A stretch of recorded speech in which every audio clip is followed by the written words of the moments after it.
everybody. So it's Suzanne, and I'm here with Lisa Himmelman at Crafted Together, a new shop right on kind of across the common from us, and right in Bedford Center. And we wanted to do a Meet the Maker. We have taken way too long of a hiatus on this. We used to do these like probably once a month, and we just kind of got off track. So when we wanted to get it going again, I was like, oh, you're the perfect person to, reintroduce and show the shop and learn about what you're doing here. So I'll have you take it away and kind of introduce yourself, and we'd love to hear the vision behind how this all came to be. Absolutely. Well, I'm Lisa Himmelman. I am the owner and proprietor of Crafted Together. We've been in business for about 3.5 months. We opened June 14th of 2025. And I am a jewelry maker. I've been making jewelry for over 30 years, so most of my life. Being creative is a passion of mine, and I've always found art to be therapeutic. It's helped me through some very challenging times. And so in particular, a few years ago when my son was diagnosed with autism, I found myself really searching for a way to work through all of the feelings and this journey that we were starting. Yeah. And I actually hadn't made jewelry in quite some time. I had given it up when I was pregnant, and I thought, because I was working full time, I used to work in higher education, and I thought, I'm just not gonna have time to do all of this, make jewelry, run my jewelry business. So I had given it up, and so at that point, it was 2021, height of the pandemic, autism diagnosis, and I'm like, all right, Lisa, I gotta find my way back. Yeah. So, thank you. Yeah, and I got really lucky. I stumbled upon Lex Art in Lexington. Oh yeah. And I started taking fine metal working classes again, which I hadn't done for 12 years. And got back into making jewelry, selling jewelry, and it was really life-changing for me, even more so than it had been in previous years. The best therapy, or the best thing you can do for yourself and for your family, because if you're feeling fulfilled, and then you can bring more to your son and your family. It's so true. It's so true. And so it really helped me navigate the early stages of that journey. And then, as the years went on, I was, working at Harvard previously, still doing my jewelry thing, and I kept thinking, there's something more for me out there. Love it. And that kind of that sense of refinding yourself, I call it repurpose, was sort of a driving force in me coming up with this concept of founding a place where the community could gather around a shared love of arts and craft, maybe helping themselves through challenging times, using the arts to do that like I did, but then also supporting local artisans. Because I feel like, especially coming out of COVID, it's more important than ever that we're supporting small businesses, local craft, and that we're sort of, trying to shift away from the online stuff and really just, helping others who are doing some really amazing work, as you can see in this shop. Love it. And so earlier this year, this idea is kind of bubbling in the back of my head. But again, I'm working full time. I'm like, how am I gonna, And my mom had been diagnosed with breast cancer. Oh, geez. And so she's fine, thank God. Thank God. But she went through radiation, and I took leave from my full-time job.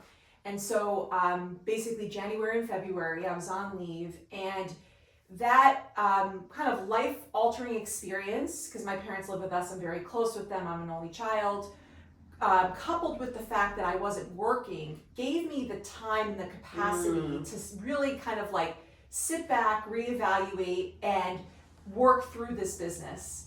And so I wrote a business plan in January. I started floating it to some folks in Bedford, because I'm tapped into the arts community here and, economic development. Nice.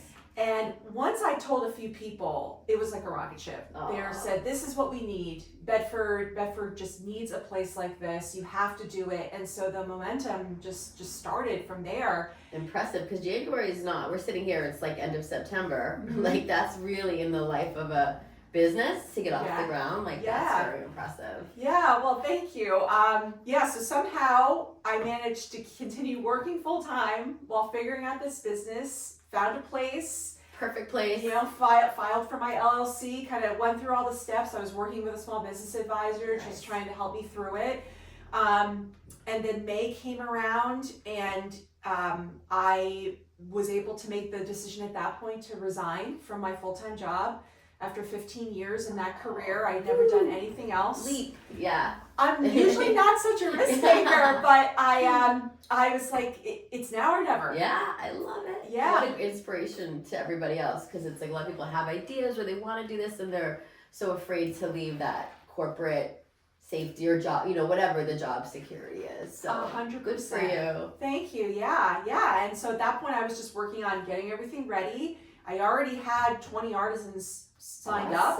Now I have 35 in here, believe it or not, in this tiny 300 square foot space. Amazing. And they're mostly Bedford or kind of around. You mentioned a friend from Wayland, so it's, you know, the local area in general. We've got several Bedford folks, and then they're mostly in Massachusetts. Some live a little further south, but we do have somebody in New Hampshire, we have somebody in Rhode Island, and then my cousin lives in New Jersey, and she sells her stuff here too. Oh, that's so cool. So we kind of reach out beyond Massachusetts. Yeah. But yeah, so like I mentioned, June 14th we opened, and so it was a pretty quick turnaround, but I'll say. the community's been wonderful, like just unbelievably supportive, and it just reminded me of how grateful we are to live in Bedford.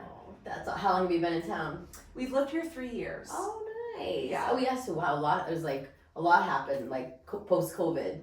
Yes. It's been like a lot of changes, and that's well. I love that you've embraced the community so much, and totally agree. I mean, what makes the fabric? I mean, Bedford has that great small town feel, but it's like, you know, we need the small businesses and the unique, you know, shops and independent restaurants and things are kind of, to me, what make a town so special. So thank you for doing this. So do you have room if somebody wanted to also, so is it consignment, or how does it work with the, I don't know if you want to talk about that or not, but I just brought that up, so we could always edit that out. But like, if there's other artists that are interested, is it like rotating, or like how do you work with the artisans? Yeah, so the artisans sign on for 6 months.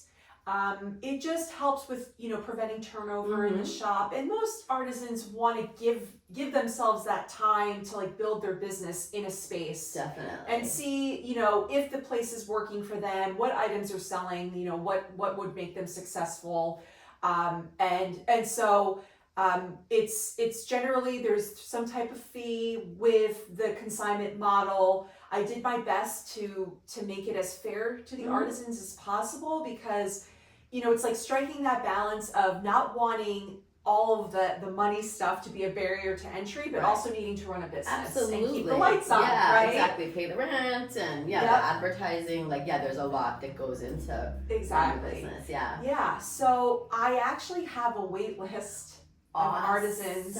Lisa. Yeah, I've had the wait list for a long time. I love that. If the space was 4 times as big, I would take everyone. Yeah. Honestly, I would. It's just not possible right now, but you know, there eventually will be changes. People will leave, new folks will come in. Well, that's what's cool. It's like, I imagine every time someone walks in the door, it's different, just because, like, you know, things are constantly evolving with your selling products and putting new stuff out, and you have a lot of seasonal stuff, which obviously I love. Yes.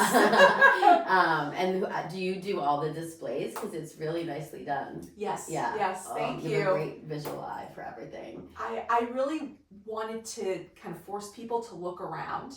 So some shops, when you go in, the artisans are sectioned off. Yeah. Which is great, you know, and that serves an important purpose. But for me, I wanted people's things to be spread across the store. It's a cool idea. And just sort of integrate displays together that made sense and kind of complemented each other. But then every time you come in, even if you've been in here before, and whatever the stock of items is, we're here the last time you came in, you're finding them for the first time. There's always something new to see. Exactly, yeah. It's like always a discovery, and it's just, I love it. So like I said, I'm shopping when we're done here, because I'm seeing so many cute things. Yeah. And I assume you have your jewelry here? I do. So, yeah. Yeah. And do you do custom orders with your sure jewelry? do. Okay, that's very, very cool. And how about, well, there's so much more we could talk about. I'm sure we're running out of time, so we'll try to, button this part up, but I feel like we're gonna have a lot more to come. Like thinking about the community too. Like we have like the holiday house tour, we have the tree lighting, and again, you're like front and center.